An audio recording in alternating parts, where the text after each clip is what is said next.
Santo, llenos de esperanza de el fuego de tu amor, envías tu Espíritu Creador. y se renovará la faz de la tierra. Por los sonidos que has iluminado los corazones de tus hijos con la luz del Espíritu Santo, haznos dóciles a sus inspiraciones para gustar siempre el bien y gozar de su consuelo por Cristo nuestro Señor. Dios te salve María, llena eres de gracia, el Señor es contigo. Bendita eres entre todas las mujeres y bendito es el fruto de tu vientre, Jesús. Santa María, Madre de Dios, ruega por nosotros pecadores, ahora y en la hora de nuestra muerte. Amén. Gloria al Padre, al Hijo y al Espíritu Santo. Como era en el principio, ahora y siempre, por los siglos de los siglos. Amén. Cristo, Rey nuestro. Venga en la gloria. Virgen prudentísima María, Madre de la Iglesia. Ruega por nosotros. Pueden sentarse y buenos días a todas. Gracias por la felicitación. Siento que estamos adelantando vísperas, pero esperemos que el próximo sábado todo lo que ustedes ahora han manifestado, sobre todo sus oraciones, se vaya notando.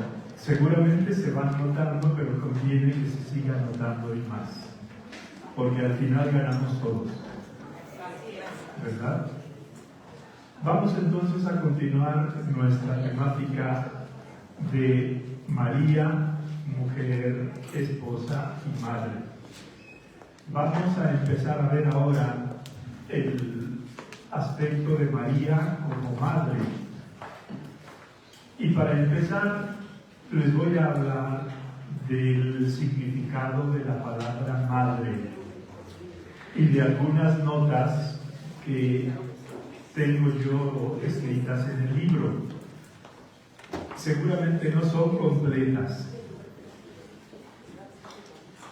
Ayer, cuando traté este tema, abrí el diálogo para que después de escuchar lo que yo diga, quien quiera añada algún elemento más de aspectos o cualidades que ustedes consideran importantes en una madre. Añado ahora lo que no dije ayer. Sería bueno que las aportaciones que pudiéramos escuchar tuvieran una base evangélica, porque se pueden decir muchas cualidades importantes de una madre, de María en concreto, pero quizás no tienen el sustento evangélico que conviene que tuvieran. De todas maneras, cuando lleguemos al momento, ya verán ustedes qué aportan o sencillamente vamos y continuamos. Para empezar a decirles lo que significa madre, podemos acudir a dos fuentes: la boca del niño o de la niña y el lenguaje. Si acudimos a lo primero, y si se fijan en que las primeras palabras o sílabas que pronuncian los niños o las niñas, me dicen que a los 8 o 9 meses, yo no tengo experiencia de eso, no soy consciente de cuándo lo hice en mi caso, pero ustedes son conscientes de lo que han ido experimentando con sus hijos. La sílaba más fácil que se pronuncia y basta abrir la boca es ma. Ma. Si unimos las dos, mamá, por un lado, pero también es muy fácil y es la más inmediata de pronunciarse pa. Y si unimos dos pas, tenemos papá. Es prácticamente un modo muy común en el que en los distintos idiomas se dice mamá y se dice papá. Por otro lado, sepan, son en realidad dos consonantes, la M y la P. Y lo típico de una consonante es que no suena sola. Por eso se llama consonante. La M necesita una vocal, la P necesita una vocal. Y las vocales más fáciles de pronunciar son la A y luego la E. Se va como ajustando la apertura de la boca hasta que estamos en la U. Pero la más fácil, soltando sencillamente aire y abriendo la boca, sale A. Entonces, decimos mamá porque es el sonido más fácil para un recién nacido, o ya con meses de nacido, para indicar a la mujer que está ahí. Él a su modo, intuye que es quien más cariño y cuidados le presta y quien más cariño también merece por parte de él. Si vamos después a la lengua, antes del latín y del griego hubo una lengua, es una deducción, dijéramos, reflexiva o de reflexión, que se llamaba indoeuropeo. Significa que se habló en algunas regiones del norte de la India, indo, y también en algunas regiones de Europa. Y de ahí proceden los muchos diversos idiomas de Europa y del norte de la India. Y según esto, la palabra la palabra madre, vamos a ponernos en la lengua anterior al español. La lengua más importante de la que deriva el español es el latín. Entonces tenemos nosotros que en latín madre se dice mater. Ya les expliqué la sílaba ma y por qué. Pero la desinencia ter significa vocación y dedicación. Por eso entonces mater significa la mujer que por vocación es llamada así por el hijo apenas, digamos, en los primeros meses de la vida. Pero lo importante es que se trata de una vocación y de una misión. Lo mismo hay que decir cambiando pater. Es el que por vocación y por misión se dedica a realizar el oficio del complemento de la madre, el papá. Lo interesante es que se trata de las sílabas más básicas del lenguaje humano, ma y pa, pero con la desinencia ter está indicando vocación y misión de ser la mamá y de ser el papá. Pero dentro de esto, estoy dándoles un pilón, y parece esto una clase de lingüística, pero es bueno meternos alguna vez en esto para ser más precisos en el lenguaje. Tenemos también que hermano en latín se dice frater. Y frater es el que nace del mismo matrimonio, digamos así, de la misma mamá y del mismo papá. Y que tiene por vocación y por misión portarse como igual con otros dentro de una misma familia. Esto como introducción, dijéramos, respecto al modo como los niños con muy poco tiempo de nacidos empiezan a utilizar su lenguaje, y respecto a lo que dice el indoeuropeo sobre la raíz y el significado de estas tres relaciones que existen en una familia completa: pa, mater, pater y frater.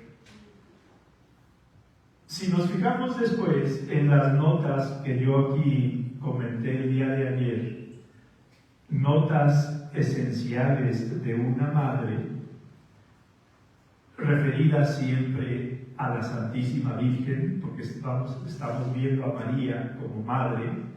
La primera nota es que una madre concibe y da a luz un hijo. Solo así se es madre, concibiendo y dando a luz. Y María lo hizo. Es verdad que la concepción en el caso de la Santísima Virgen con respecto a Jesús fue especial, intervino el Espíritu Santo, pero María concibió, María gestó durante su periodo de embarazo a Jesús y lo dio a luz. Esto no debería, digamos, ser objeto de discusión, porque es lo más básico respecto a la naturaleza de una mujer que se convierte en madre. Tristemente, en el presente hay que subrayar cada uno de los dos elementos, porque hay tantas mujeres que no llegan a concebir porque no quieren, y hay quienes concibiendo no llegan a dar a luz porque no quieren. Desde luego que detrás hay todo un drama, cada una de estas situaciones es un auténtico drama, y somos muy superficiales a la hora de considerar estos elementos.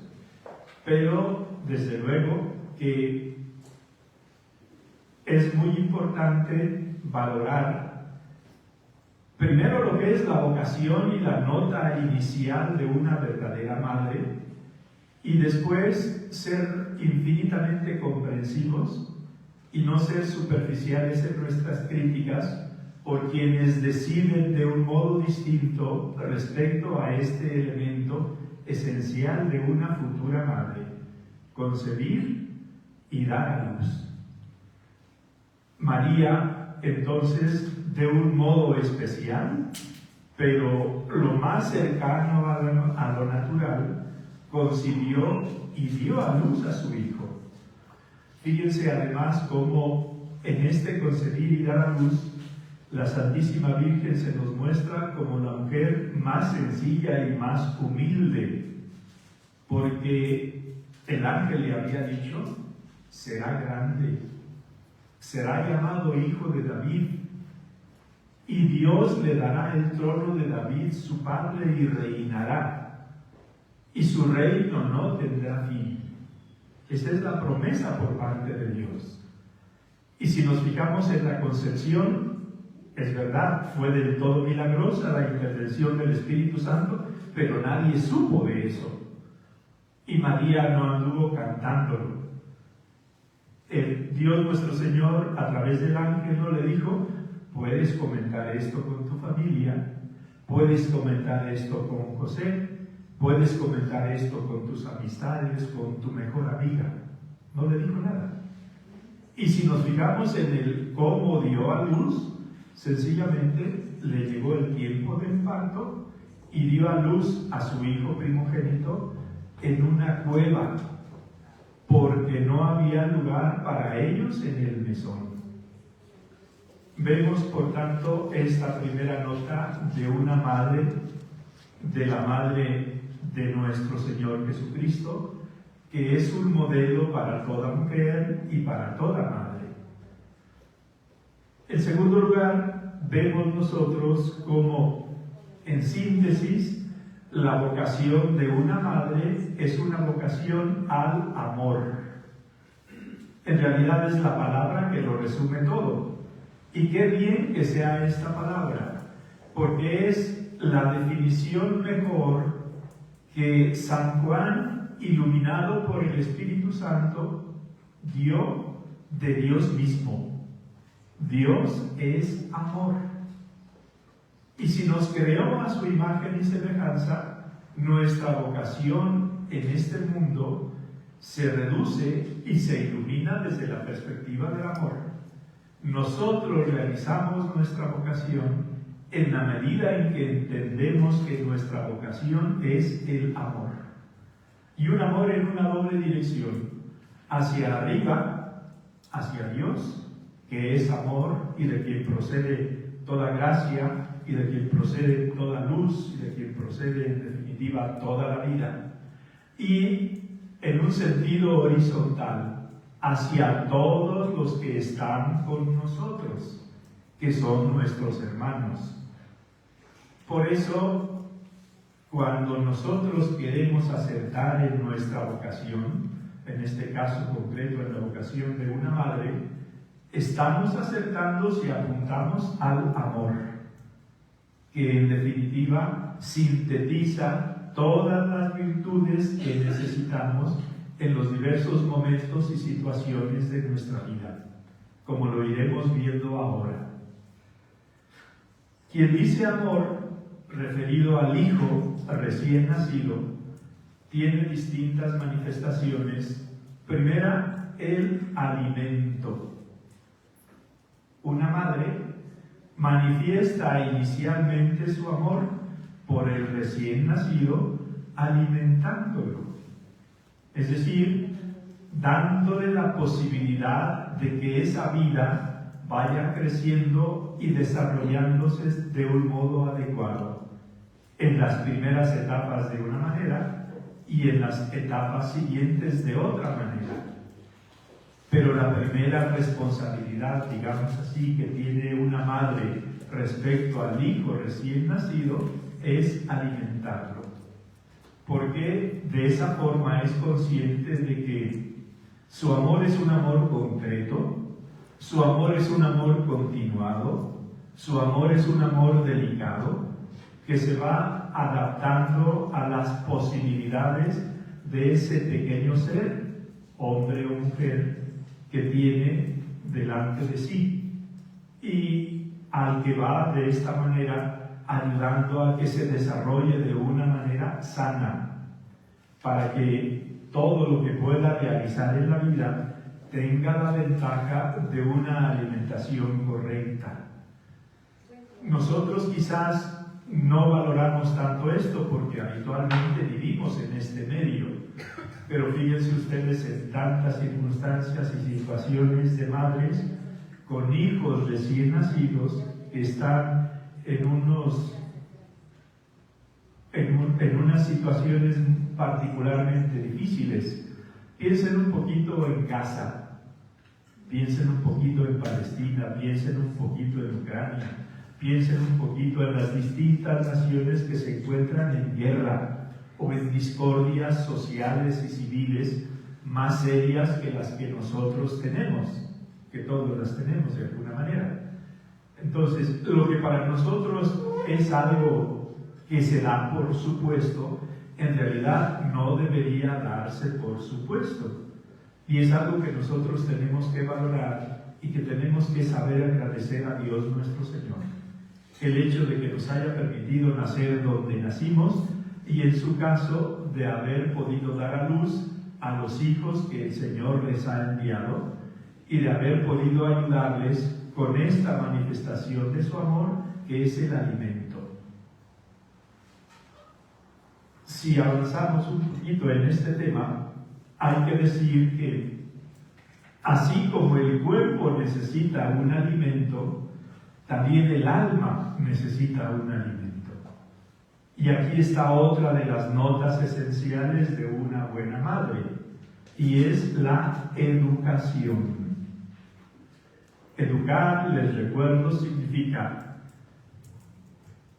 viene del latín, de un verbo duco, ducis, ducere, que significa guiar, orientar, y de una preposición que es ex, que significa de, desde, a partir de. Por eso la educación es un proceso por el que, en este caso, la madre guía y orienta a su hijo desde el desconocimiento al conocimiento, desde la inexperiencia a la experiencia, desde el desvalimiento, digamos, general, a una sana autonomía, por la que el hijo, la hija, va adquiriendo una correcta libertad y va adquiriendo unos valores y va adquiriendo unas costumbres. Y parte esencial de la primera misión de una mujer que ama, que es su vocación, después de alimentar, es educar. En este sentido, es admirable también el ejemplo de María. Fíjense, cuando hablamos de Jesús, ciertamente hay que hacerlo de un modo especial, porque no solo es un hombre perfecto, verdadero, es también Dios verdadero. Pero si queremos tomar en serio lo que dice San Lucas, resumiendo la vida oculta de Jesús, dice él, y el niño crecía en sabiduría, edad y gracia ante Dios y ante los hombres. Y si decimos que crecía en sabiduría, significa que en su naturaleza humana estuvo también aprendiendo las principales situaciones, valores y principios e ideales de una vida humana de quienes estaban a su lado y sobre todo de la Santísima Virgen. Sabemos que aunque la responsabilidad de educación debe ser por igual del padre y de la madre, los valores principales los transmite la madre. Y precisamente por eso, todo aquello que nosotros vemos en la naturaleza humana de Jesús en su vida pública, lo aprendió de María desde su infancia inicial. Recordamos nosotros, por ejemplo, cómo el Señor nos enseña a orar con gran confianza en Dios nuestro Señor. Seguramente que aprendió a orar de María, con María, de labios de María. Y si nosotros encontramos distintas parábolas que el Señor utiliza en el Evangelio, piensen, por ejemplo, recuerdan que hay una parábola de la moneda perdida. Y la protagonista es una ama de casa. Pudo ser perfectamente la Santísima Virgen. Y si pudo ser la Santísima Virgen, Jesús aprendió de su madre el cuidado por las propias cosas y la búsqueda de una moneda, por el valor que tiene la moneda.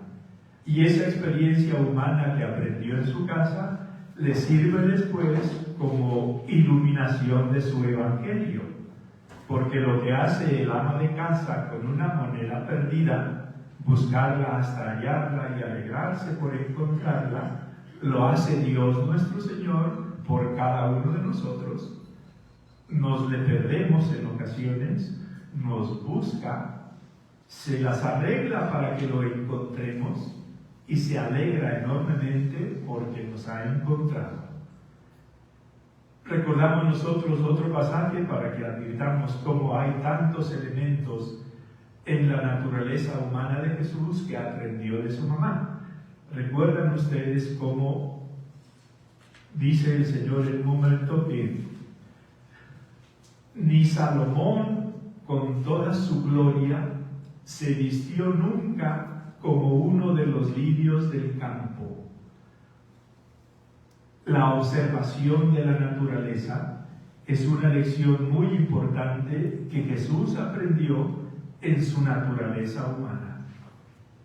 Ustedes han paseado y siguen paseando a su manera con sus hijos por un jardín, por un parque, por un bosque. Y les han ido diciendo a los hijos: mira, esta es una rosa, mira, este es un lirio, mira, este es un pino, mira, este es un huizache, lo que vaya viendo.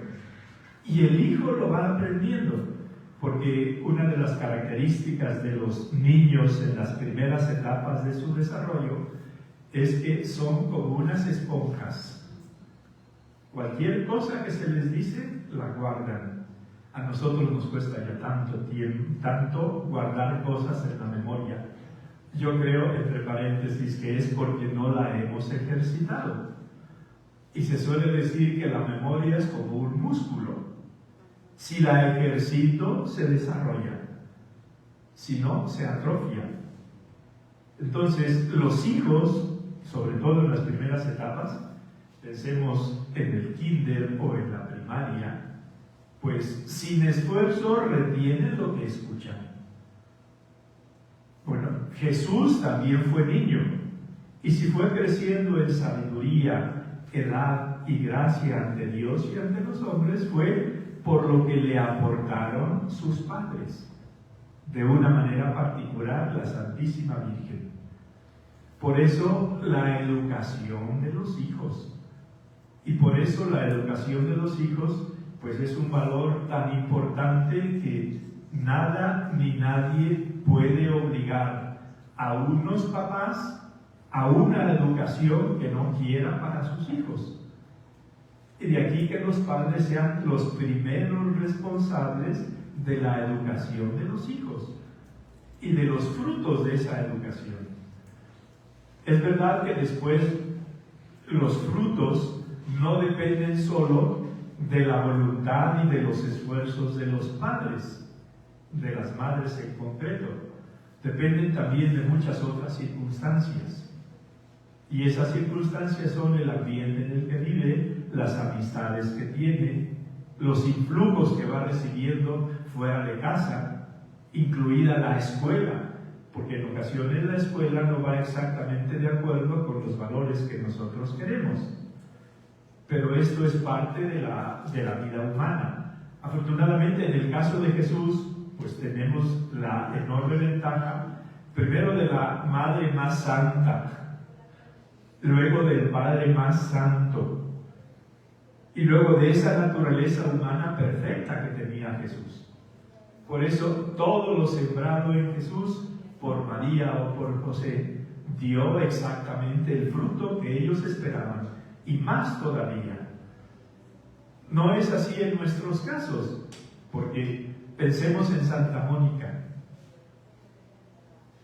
Fíjense cómo Santa Mónica, antes de ser santa, reconocida oficialmente, pues fue una madre muy sufrida, fue una madre muy dolida, fue una madre santamente celosa de la educación de sus hijos y en concreto, dijéramos, de la educación religiosa de sus hijos. Y aunque ella seguramente había sembrado buena semilla en Agustín, cuando Agustín sale de su casa y se va de Tagaste en África al norte de Italia, en Milán, a un ambiente, dijéramos, de una mayor cultura y a un ambiente universitario, como suele ocurrir en las distintas etapas de la historia. También piensen en sus hijos cuando se fueron a la prepa y después a la universidad, si ocurrió así, recibieron muchos influjos distintos y se revolvió todo lo que habían recibido con claridad en casa. Y los frutos muchas veces no han sido ni son hasta el presente los esperados. Pero Santa Mónica, que había sembrado buena semilla en el campo del corazón de su hijo, con el tiempo y su esfuerzo y su oración por la conversión de su hijo, después de muchos años, unos 30 años, logró que ese hijo se convirtiera. Y de ser un profesor de retórica en Milán, llamado Agustín, llegó a ser San Agustín. Si nosotros tuviéramos que elegir 5 de los santos más inteligentes e influyentes en la vida del cristianismo, uno sería San Agustín. Pero es fruto de un gran esfuerzo y de una oración muy prolongada por parte de su madre. En el fondo, entonces, la Santísima Virgen influye de un modo decisivo en su hijo.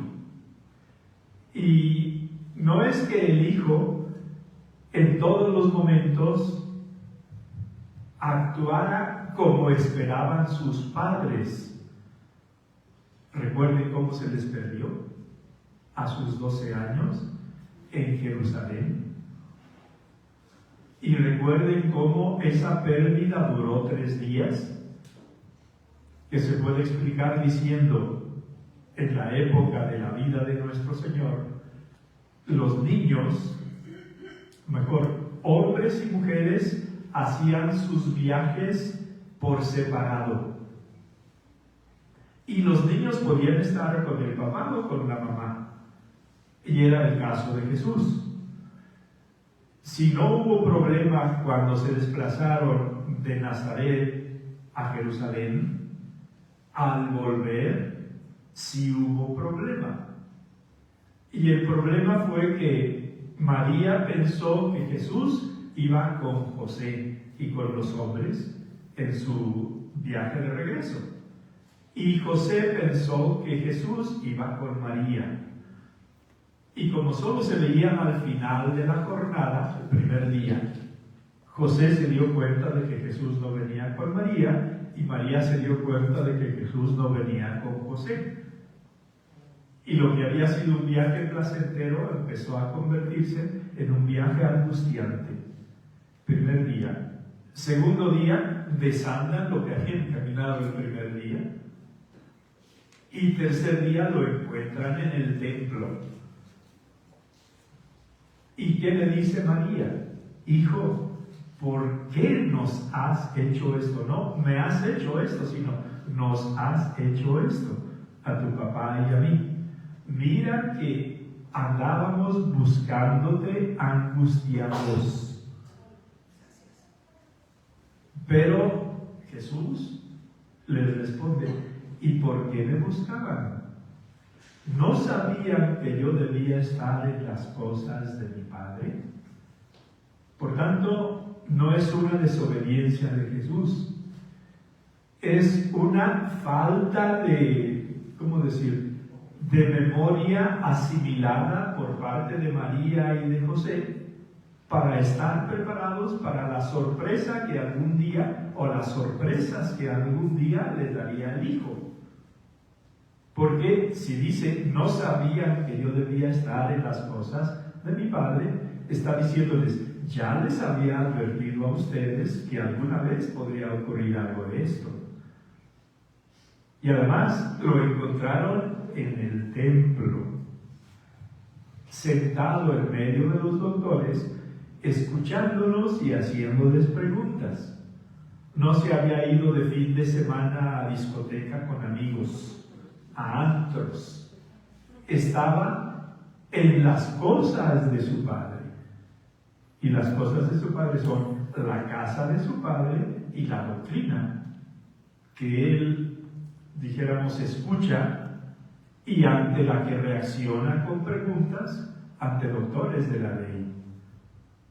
Pero en fin, son partes implicadas en la educación de un hijo. No nos extrañemos, por tanto, de que también en los casos de ustedes o en los casos de cualquier familia haya sorpresas en las actitudes de los hijos. En unos casos pueden ser sorpresas agradables, en otros casos pueden ser sorpresas desagradables. Y hay que contar que esto puede ocurrir, que ha ocurrido y que va a seguir ocurriendo. Esto por una lección de realismo, pero también para mayor tranquilidad. Las decisiones que van tomando los hijos, cuanto más van creciendo, de ellas son cada vez más responsables ellos y cada vez menos responsables ustedes. Esto no lo digo para que se desentiendan, porque no, pero sí para que no tomen como un error de ustedes un error de ellos.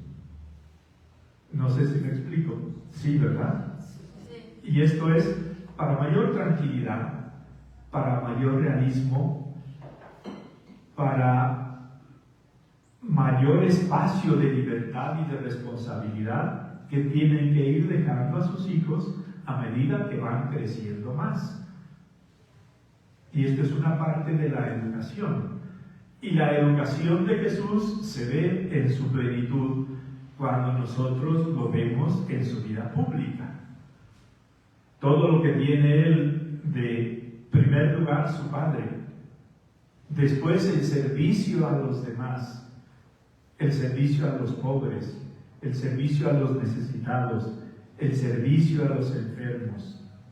Todo eso es verdad, que como Dios pues venía a eso, pero como hombre lo tuvo que aprender en el ambiente en el que él se movió. Y el ambiente en el que él se movió fue un ambiente que formaban María y José. Y María duró más en el trabajo, porque José, una jornada que no sabemos cuál fue, desapareció, murió.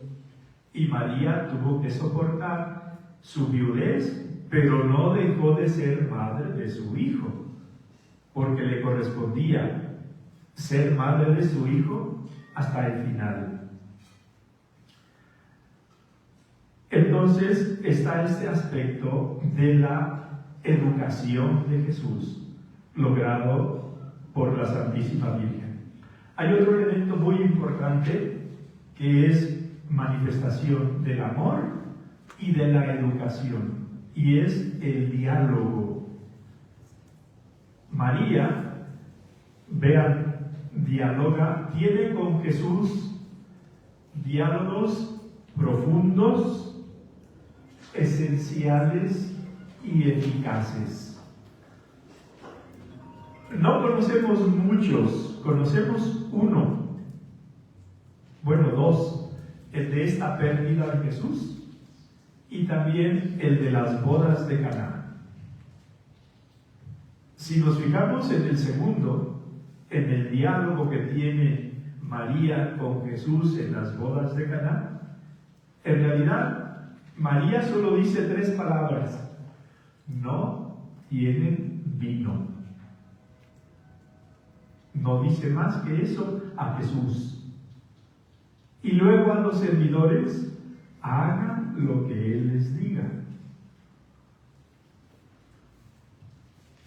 Lo cual nos está a nosotros indicando cómo tenemos que buscar dialogar con nuestros hijos. Desde luego, no todo diálogo tiene que ser, digamos, tan serio y tan solemne y tan elevado, porque hay tantas cosas sencillas de las que se puede uno reír en común, que pueden comentar en común, que pueden disfrutar en común. Pero tratándose de temas serios, y alguna vez hay que tratar temas serios, hay que ser profundos, hay que ser esenciales y hay que ser eficaces. Profundos, es decir, hay que saber dónde nos estamos moviendo, en qué campo nos estamos moviendo.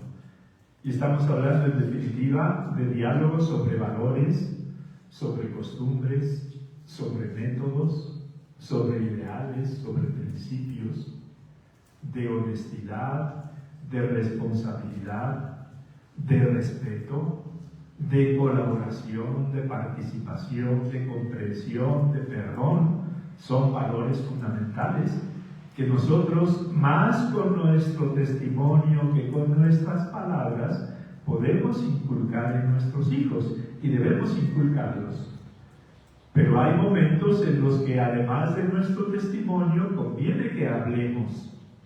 No todos los días ni a todas horas, porque hay que evitar ser encimosos, ser inoportunos, ser imprudentemente insistentes, porque si caemos en estos errores, en vez de construir, podemos derribar. Y por eso hay que pedirle a Dios, al Espíritu Santo, al inicio de nuestras mañanas, inspírame qué debo decir y qué debo callar. ¿Cuándo debo hablar y cuándo debo mantenerme en silencio porque se ve mejor? ¿Y cómo debo actuar? Y pensemos, para que lo pongamos más simple, el Espíritu Santo tiene como misión ayudarnos a encontrar a Dios y a santificarnos. Esa es su misión. Y por tanto, Él está más interesado que cada uno de nosotros y que todos nosotros juntos en que cada uno de nosotros, y en este caso ustedes como mamás o como madres y sus hijos como hijos, encuentren el camino correcto y vayan por el camino correcto. Por eso basta que nosotros nos prestemos a la acción del Espíritu Santo en nuestro interior para que todo lo que nosotros necesitamos decir o hacer, todo lo que nosotros necesitamos actuar o esperar, vayamos encontrando la actitud correcta y vayamos actuando según esa actitud correcta. Pero los diálogos, insisto, tienen que darse en ocasiones y tienen que ser profundos, esenciales. No necesitamos estar hablando 4 horas sobre el momento del regreso a casa, por decir algo.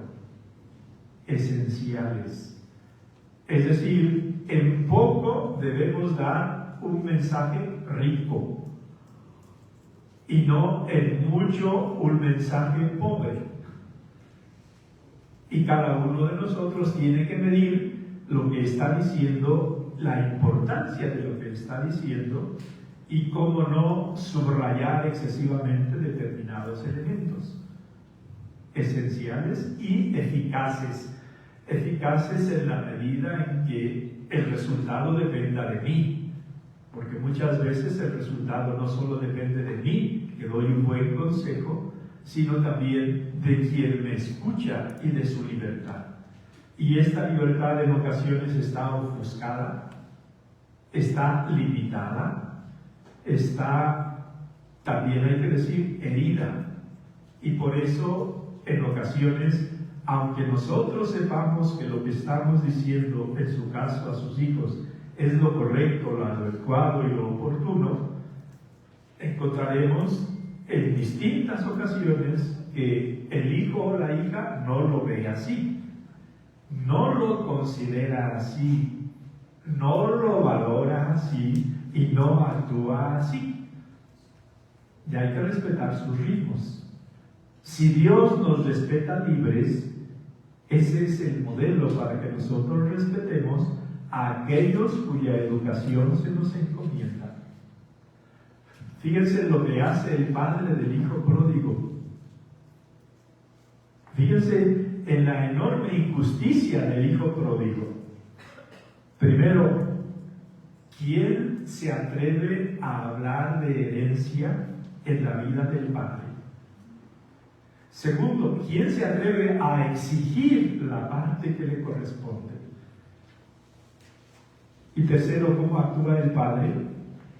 No le corta una pierna, dice, pues, para que tengas 2 meses de reflexión o tiempo de reflexión, como se dio en el caso de San Ignacio de Loyola, por ejemplo.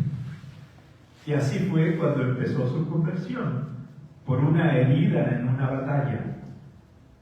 Dios pudo haber hecho eso con el hijo pequeño, pero no.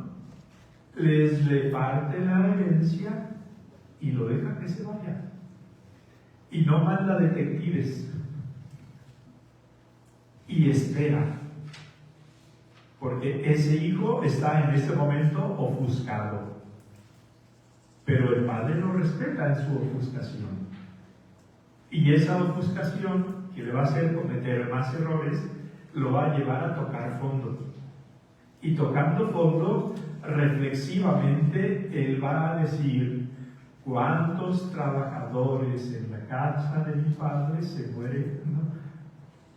gozan de pan en abundancia, y yo aquí me muero de hambre. Me levantaré e iré a mi padre y le diré lo que ya sabemos. Entonces, la educación es un proceso complejo. No todo es comer y cantar. No es enchilame otra y ya está. Hay que saber sembrar, hay que saber esperar, hay que saber orar. Y Dios nuestro Señor se va encargando de dar las gracias, las luces, las ocasiones para que las personas reflexionen, recapaciten y vayan a una verdad superior a la que tenían antes de que crecieran como han ido creciendo, etc. Dios, por tanto, está muy interesado en eso. Hay otro aspecto esencial en la vocación de una madre y es manifestación del amor y es acompañar. Acompañar. ¿Recuerdan lo que se nos dice del buen pastor y aplicado a María de la buena pastora? Que conoce a sus ovejas y las ovejas la conocen a ella, a María como buena pastora o a Jesús como buen pastor, y que va delante de las ovejas.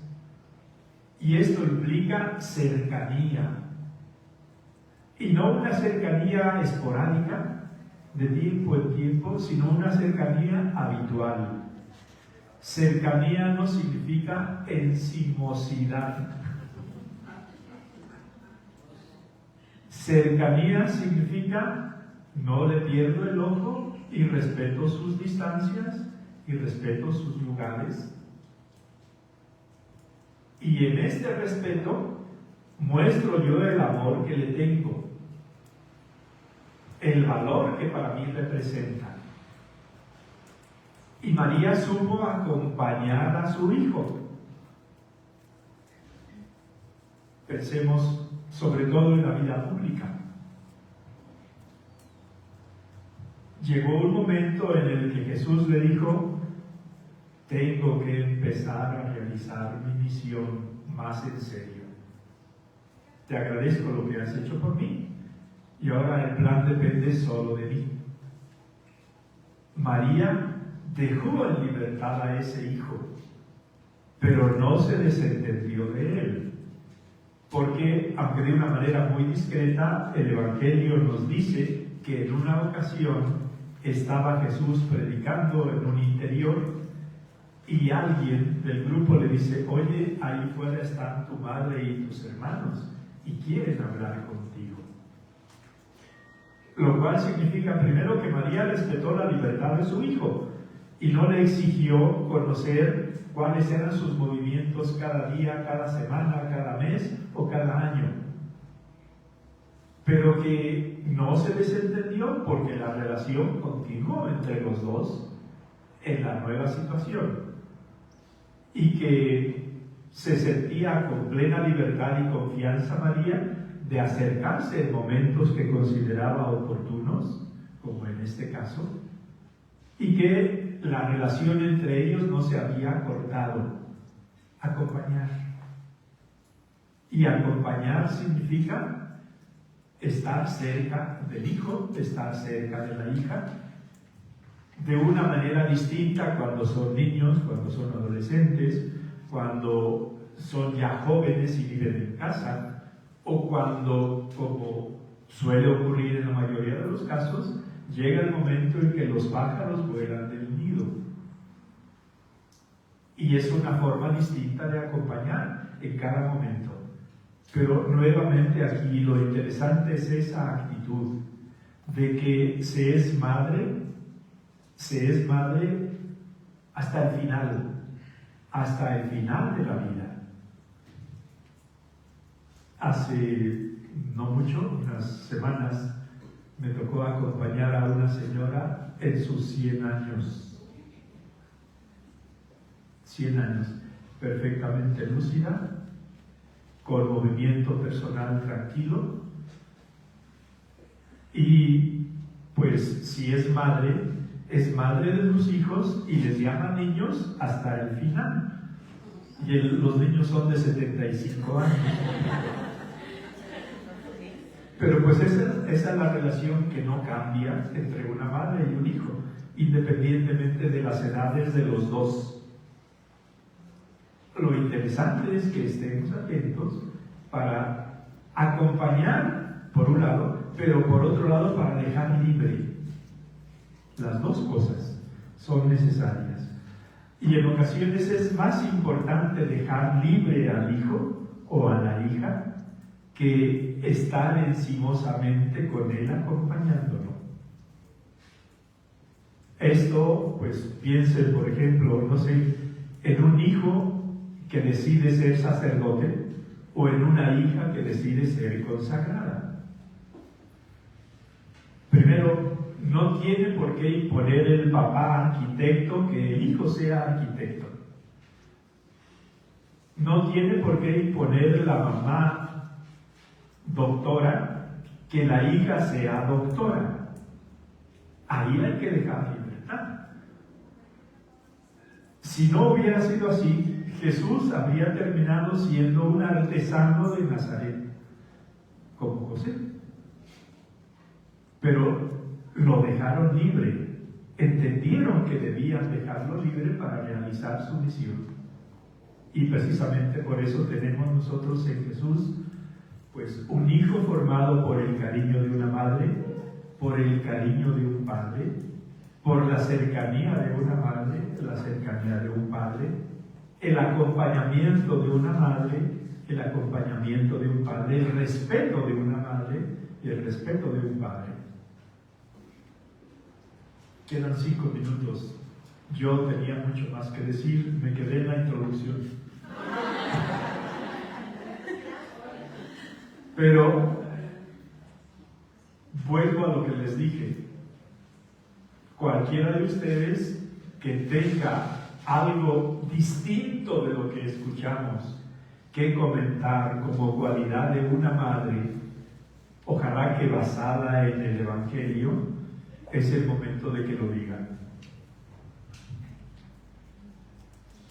Somos todos oídos. Sí, dígame. Yo en mi caso perdí un hijo y cuando me dieron la noticia, pues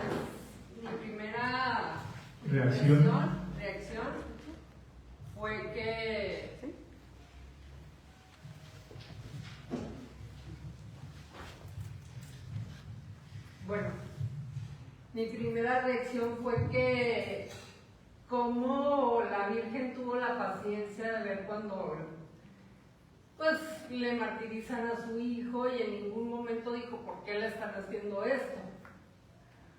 O la paciencia que tuvo de acompañarlo en todo momento y cuando le entregan su cuerpo. Y eso me hizo sentir que pues la más grande de la historia recibió el cuerpo sin renegar, sin nada. Esa fue mi experiencia con la Virgen. Muy bien. Y está perfectamente basada en el Evangelio. Felicidades. Gracias y la acompañamos espiritualmente. ¿Alguna observación, nota, comentario más? Yo les iba a hablar de una cualidad del corazón de la Santísima Virgen como Madre, y es su desprendimiento. Quizás lo tenemos que hacer la próxima vez. No he tratado prácticamente nada de este tema, y era el tema principal. Pero yo añadí lo que añadí porque me pareció importante poner un poquito ese contexto y hablarles sobre las cualidades esenciales de una madre basándome en la Santísima Virgen. Sí, pero ya será para otra ocasión. No les quiero yo tomar más minutos, incluso podríamos ganar 4 si no tiene nada más que añadir sus santidades. ¿Alguna queja, alguna objeción, algún lamento, algún comentario? ¿No? Bueno, les voy a decir las cualidades que aportaron las del grupo de ayer. No les había puesto el filtro de que me las justificaran según el Evangelio, pero dijeron lo siguiente, además de lo que hablamos, me dijeron, una aportó, una madre tiene que ser auténtica y congruente, y es verdad. Otra dijo, tiene que saber ser empática, y es verdad, plena verdad. Es decir, saber sentir con los demás y captar la situación real y profunda de los demás. Porque cualquier contacto tiene que tener presentes estas situaciones de quienes escuchan para, entendiendo cómo se encuentra la otra persona, ir dosificando mi mensaje. Y esto no significa hipocresía ni cálculo, sino significa prudencia, para saber hablar cuando hay que hablar, para saber qué decir, para saber cómo decirlo, para saber cuándo decirlo. También añadieron, otra decía, tiene que ser positiva en sus correcciones. Y es verdad. Otra añadió, tiene que ser prudente. Yo no le quise decir nada, pero el pensamiento que tuve es, ya hablamos de la virtud de la prudencia de la Santísima Virgen. Pero como tampoco les había puesto ningún límite de cualidades, otra decía, tiene que ser conciliadora, es muy importante. Saber conciliar distintos intereses en la misma casa con tan pocas personas y tan importantes todas ellas. Pero Dios le dio a la mujer una característica más importante y más general en ella que en el hombre, y es saber unir corazones. Por eso, San Juan Pablo II, en la encíclica que todos ustedes deberían conocer muy detenidamente, que se titula La dignidad de la mujer, el término latino, escúchenlos, es mulieris dignitatem, dice ahí una frase muy atrevida y muy verdadera y muy pocas veces reflexionada. Dios confía el varón a la mujer. Eso es lo que dice. Y esa es la verdad. Y el varón es el esposo. Y el varón es el hijo. Y el varón es el padre. Y el varón es el abuelo. Todos estos varones están confiados a la mujer. Por su capacidad de entrega, por su capacidad de sacrificio, por su capacidad de servicio, y desde este punto de vista que les comentaba antes, por su capacidad de conciliar distintos intereses.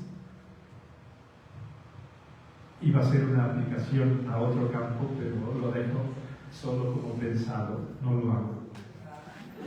Y por último, otra dijo, y me parece muy importante también, una madre auténtica tiene que ser sencilla. Que sea transparente. Transparente para el esposo, transparente para los hijos. Que no necesiten, como decir, un diccionario para traducir situaciones y gestos. Que todos los implicados en la vida de la familia conozcan perfectamente qué es lo que hay detrás de una mirada, detrás de un gesto, detrás de unas palabras. Y María es ejemplo de mujer sencilla. Y la síntesis de esta sencillez es, aquí está la servidora del Señor, hágase en mí según tu palabra. El decir eso primero como ideal y el llevarlo a la práctica como programa es lo que hace grande a María. Te damos gracias, Señor, por todos tus beneficios, a ti que vives y reinas por los siglos de los siglos. Cristo, Rey nuestro. María, Reina de los Apóstoles.